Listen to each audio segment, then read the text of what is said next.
Mesdames, Messieurs, mes chers compatriotes,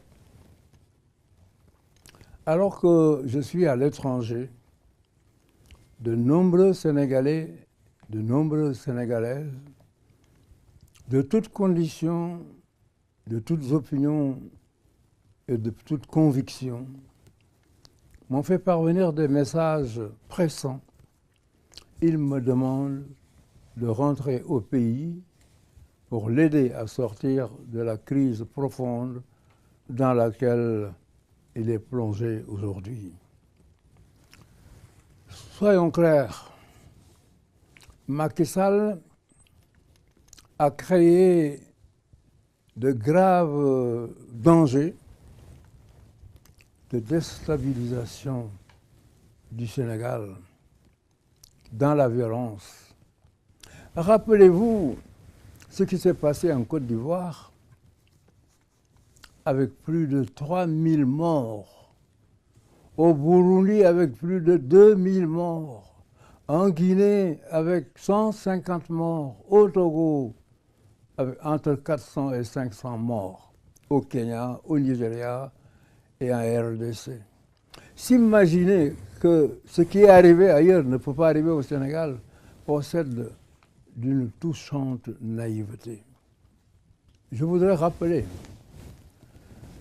que le Sénégal est un peuple pacifique, mais il peut être violent, très violent. Cela, les présidents Senghor et Diouf le savaient, qui avaient adopté le principe du dialogue permanent avec l'opposition, de façon à trouver des solutions consensuelles avant l'explosion. Et rappelez-vous la rencontre historique qu'il a organisée entre le pouvoir et l'opposition. Opposition et pouvoir se sont retrouvés en face pendant plusieurs jours dans une âpre discussion. Mais au total, nous avons pu adopter un code électoral consensuel qui est celui qui a régi les élections au Sénégal depuis 25 ans et qui est le code qui a permis à M. Macky Sall d'être aujourd'hui président de la République.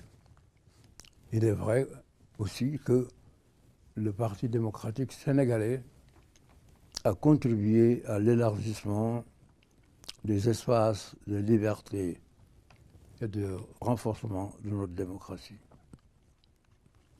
Ce combat pour les libertés et la démocratie, je l'ai mené avec l'opposition de l'époque et aussi avec la participation de leaders déterminés et engagés à l'image de Amath Dansokho, Abdoulaye Bathily, Landing Savané et certains autres.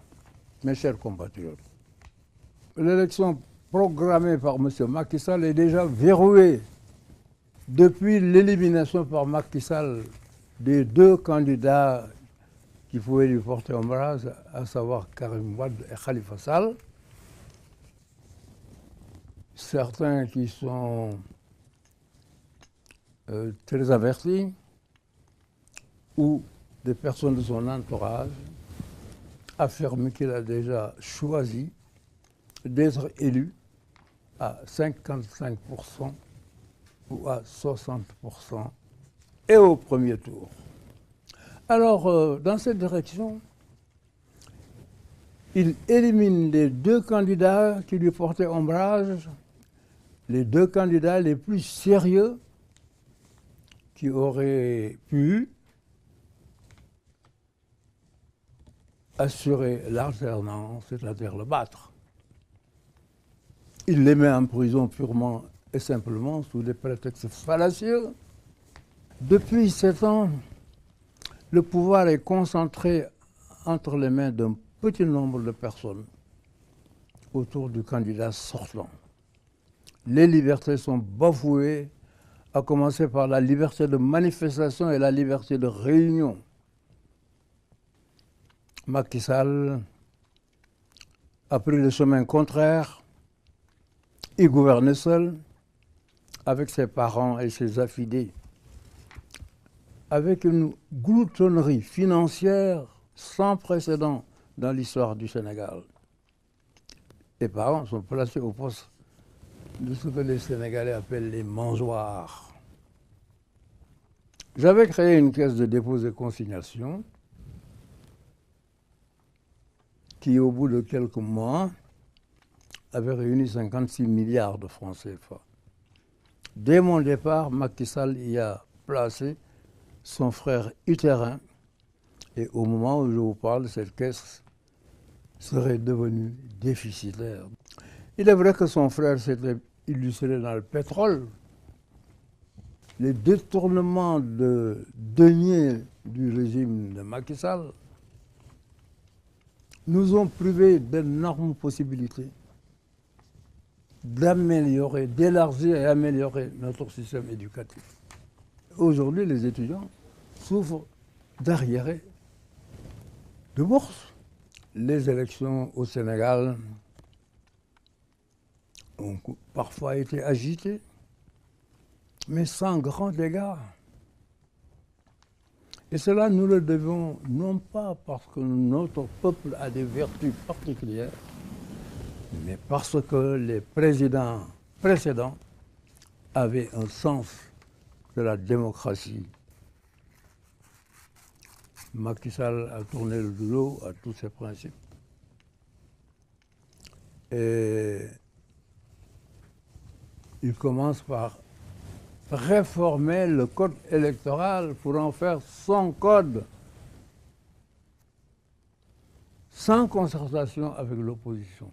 Et il introduit dans le code électoral des modifications dans les 6 mois qui précèdent le scrutin, alors que c'est interdit par la CEDEAO.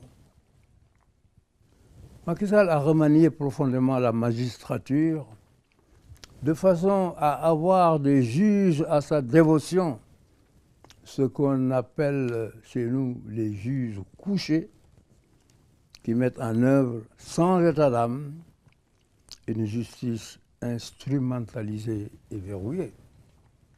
Il institue un système de parrainage pour éliminer les candidats et il l'a annoncé pour arriver seulement à 5 candidats qu'il choisit.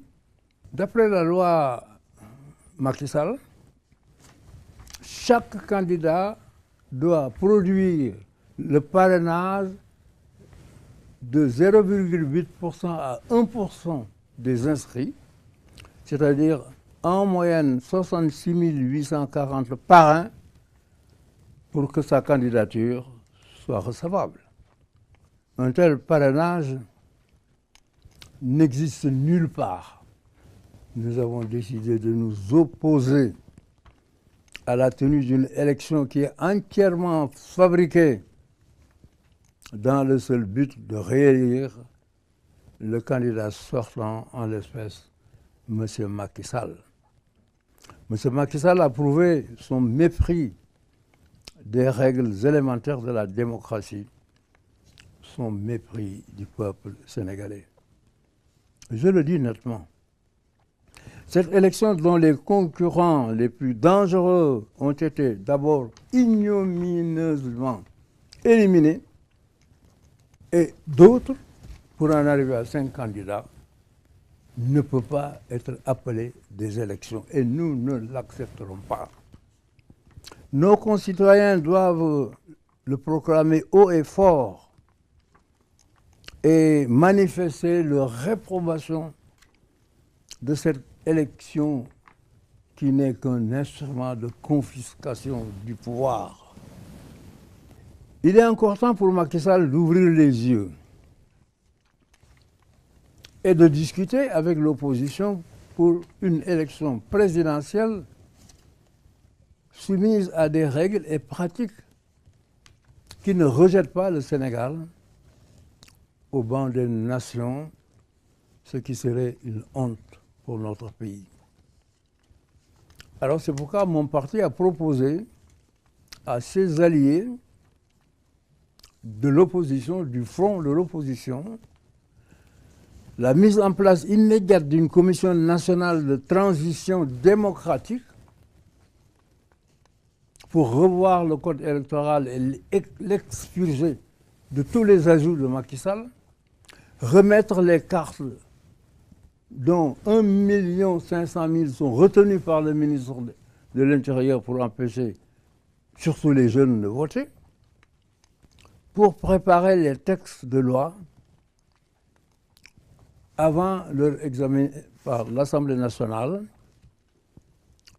Macky Sall doit avoir le courage de prendre conscience de son aveuglement et surmonter son entêtement. Il est encore temps pour lui de se ressaisir. S'il s'y refuse, il endossera devant notre peuple et devant l'histoire une écrasante responsabilité. Responsabilité dont il ne pourra jamais se débarrasser. Celle d'avoir torpillé la poursuite de la marche du Sénégal vers la démocratie véritable, d'avoir anéanti l'exigence de démocratie, l'exigence de liberté acquise de haute lutte par notre peuple. Je voudrais maintenant en arriver à la conclusion de mon propos.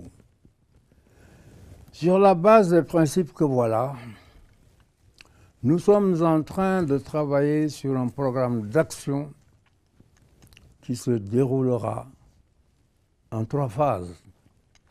D'ici le 23 février, action dans la journée du 24 février, action au-delà du 24 février, c'est-à-dire la proclamation des résultats. Ce programme d'action sera discuté entre les partis du Front et les autres partis qui nous rejoindront. Je précise que son objectif, c'est de faire en sorte qu'il n'y ait pas de scrutin fondé sur de tels principes de violation des règles les plus élémentaires de la démocratie. Je précise que notre action sera pacifique et respectueuse de la loi et des règlements, mais qu'il soit bien entendu que nous exercerons pleinement nos droits sans aucune concession. Si Macky Sall prend des dispositions pour une élection normale, le Sénégal pourra s'offrir des élections et que le vainqueur gagne. Sous cette réserve, l'opposition est prête à définir avec Macky Sall une carte électorale qui n'est pas celle qu'il veut nous imposer, et si cela est nécessaire, qu'il renvoie les élections et nous pourrons discuter avec lui.